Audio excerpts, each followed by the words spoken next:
Hello guys, स्वागत है आपका स्टार ब्रिलियंट क्लासेस चैनल पे। इस चैनल पे चल रहा है भौतिक विज्ञान कक्षा 10 का।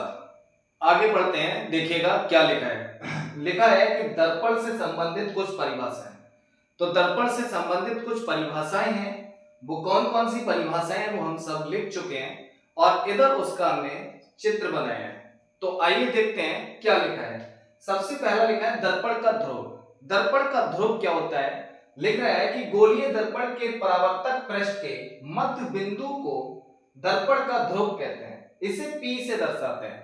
दर्पण का ध्रुव होता है कि दर्पण के परावर्तक पृष्ठ के बीचों बीच के बिंदु को, ऐसे भी लिख सकते हैं, बीचों बीच के बिंदु को दर्पण का ध्रुव कहते हैं। इसे P से दर्शाते हैं। लेकिन डेफिनेशन में लिखा है कि दर्पण के मध्य बिंदु, दर्पण के परावर्तक पृष्ठ के मध्य बिंदु को दर्पण का ध्रुव कहते हैं। इसे P से दर्शाते हैं।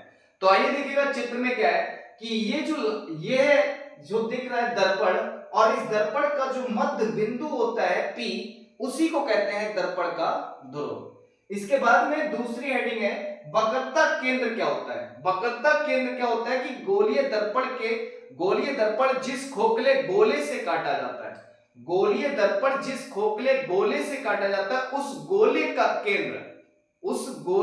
केंद्र दर्पण का वक्रता केंद्र कहलाता है। इसे C से दर्शाते हैं। अभी देखिएगा लिखा है कि वक्रता केंद्र, दर्पण जिस कांच के खोखले गोले से काटा जाता है, उस गोले के केंद्र को दर्पण का वक्रता केंद्र कहते हैं। इसे C से दर्शाते हैं। आइए चित्र में समझते हैं। लिखा है कि यहां पर ये जो गोला होगा, इस तरीके से ये कंप्लीट गोला बनेगा, ऐसे करके ये पूरा गोला बनेगा, और इस गोले का जो केंद्र होगा, उस गोले के केंद्र को ही दर्पण का वक्रता केंद्र कहते हैं। इसे C से दर्शाते हैं। इसके बाद में तीसरी परिभाषा है वक्रता त्रिज्या। वक्रता त्रिज्या क्या होती है कि दर्पण के ध्रुव से वक्रता केंद्र तक के बीच की दूरी को क्या कहते हैं? वक्रता त्रिज्या कहते हैं। इसे R से दर्शाते हैं। देखिएगा लिखा है वक्रता त्रिज्या किसी दर्पण के वक्रता केंद्र और उसके ध्रुव के बीच की दूरी को उस दर्पण की वक्रता त्रिज्या कहते हैं और इसे R से दर्शाते हैं। यहां कैपिटल R या स्मॉल r से भी दर्शा सकते हैं। तो देखिएगा चित्र से समझते हैं। चित्र में क्या है कि वक्रता केंद्र यानी C से लेकर वक्रता केंद्र C से दर्पण के ध्रुव तक के बीच की दूरी को वक्रता त्रिज्या कहते हैं। तो यहां से देखिएगा, यहां से यहां तक की दूरी को R से दर्शाया है। तो यह है वक्रता त्रिज्या। वक्रता त्रिज्या एक बार फिर समझाते हैं। वक्रता त्रिज्या होती है किसी दर्पण के वक्रता केंद्र से दर्पण के ध्रुव तक के बीच की दूरी को वक्रता त्रिज्या कहते हैं। इसे R से दर्शाते हैं। चौथी परिभाषा है मुख अक्ष। मुख अक्ष क्या होता है?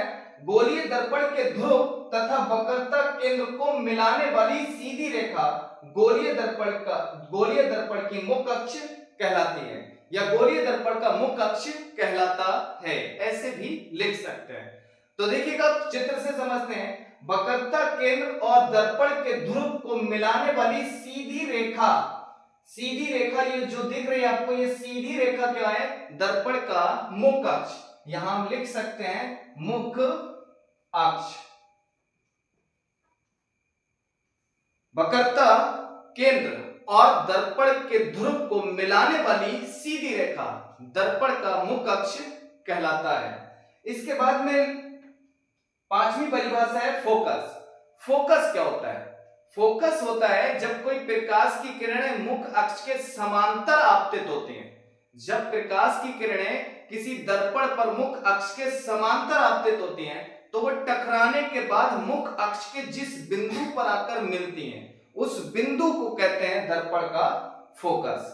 आइए देखते हैं क्या लिखा है। कह रहा है कि दर्पण पर आपतित होने वाली समांतर किरणें दर्पण से टकराने के बाद मुख अक्ष के जिस बिंदु पर आकर मिल जाती हैं, उस बिंदु को दर्पण का फोकस कहते हैं। इसे कैपिटल F से, बड़े F से दर्शाते हैं।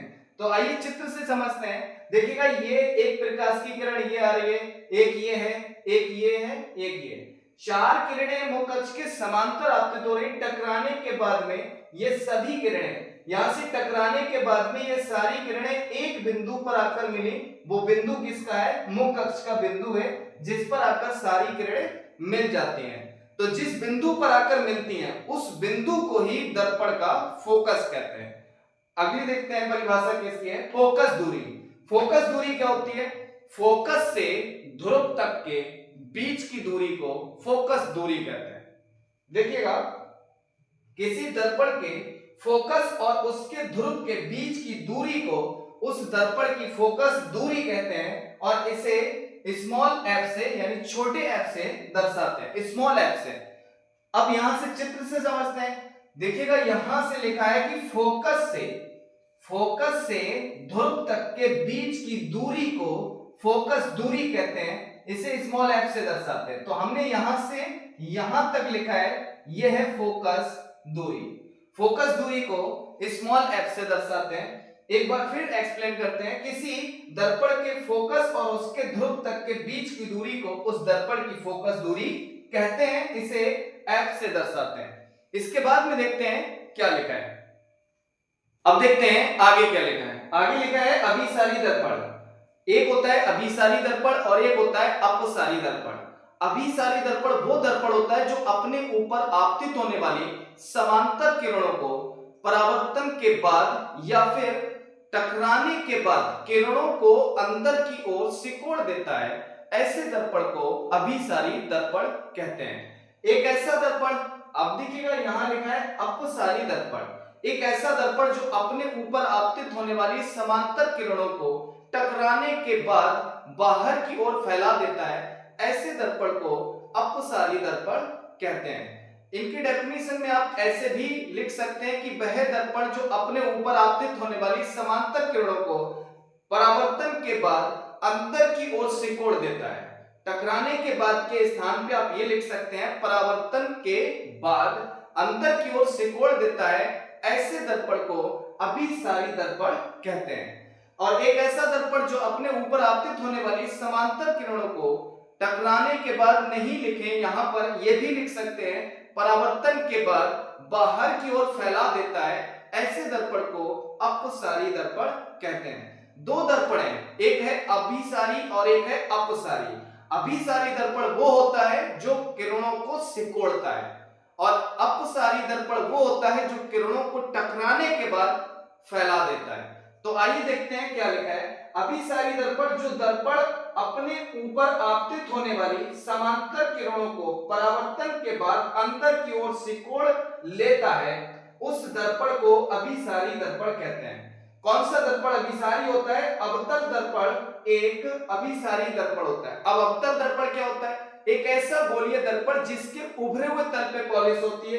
तो देखिएगा, इसके उभरे हुए तल पे पॉलिश है और गड्ढे वाले तल से प्रकाश का परावर्तन होता है, ऐसे दर्पण को अवतल दर्पण कहते हैं। तो यहां देखिएगा चित्र हम बनाए हैं, यहां से ये किरणें आ रही हैं, एक किरण है, ये 2 3 4 किरणें आ रही हैं। टकराने के बाद में ये दर्पण क्या कर रहा है? इन किरणों को एक बिंदु पर सिकोड़ रहा है। तो इस दर्पण को हम कहते हैं अवतल दर्पण और यही दर्पण कहलाता है सिकोड़ने वाला। प्रकाश की किरणों को सिकोड़ने वाले दर्पण को हम कहते हैं अभिसारी दर्पण। इसके बाद में लिखा है अपसारी दर्पण। तो अपसारी दर्पण में देखिएगा, दर्पण जो है हम बनाए हैं लेकिन इसके गड्ढे वाले तल पे पॉलिश है। गड्ढे वाले तल पे पॉलिश होती है और उभरे हुए तल से प्रकाश का परावर्तन होता है, तो ऐसे दर्पण को कहते हैं उत्तल दर्पण। और जो किरणों को फैला देता है उसी दर्पण को कहते हैं अपसारी दर्पण। तो देखिएगा लिखा है जो दर्पण अपने ऊपर आपतित होने वाली समांतर किरणों को परावर्तन के बाद बाहर की ओर फैला देता है, उस दर्पण को अपसारी दर्पण कहते हैं। उत्तल दर्पण एक अपसारी दर्पण, उत्तल दर्पण एक अपसारी दर्पण कहते हैं, या फिर उत्तल दर्पण को एक अपसारी दर्पण कहते हैं। देखिएगा यहां से किरणें आ रही हैं मुख्य अक्ष के समांतर। ये दो किरणें ऊपर हैं, दो नीचे बनाए हैं, तो दोनों किरणें, 4 किरणें समांतर आपतित हो रही हैं। तो टकराने के बाद में ये किरण इधर जा रही है, ये इधर जा रही है, ये इधर जा रही है, इधर जा रही है। यानी किरणों को फैला रहा है ये, और डेड टेस्ट में हमने वापस लेके आए तो यहां पर मिला दिया है। तो किरणें जिस बिंदु पर मिलती है उसे फोकस कहते हैं। तो फोकस तो ये है, तो इसने क्या करा, किरणों को फैलाया है, तो इसीलिए इस दर्पण को क्या कहा जाता है, अपसारी दर्पण। इसके बाद में हम आपको नेक्स्ट वीडियो में लिखवाएंगे। अगर आप हमारे चैनल पे नए हैं तो लाइक करें, सब्सक्राइब करें, बेल आइकन दबाना ना भूलें, और नोट कर लिया करो, वीडियो को ज्यादा से ज्यादा अपने फ्रेंड सर्किल में शेयर करिए। Okay, thank you.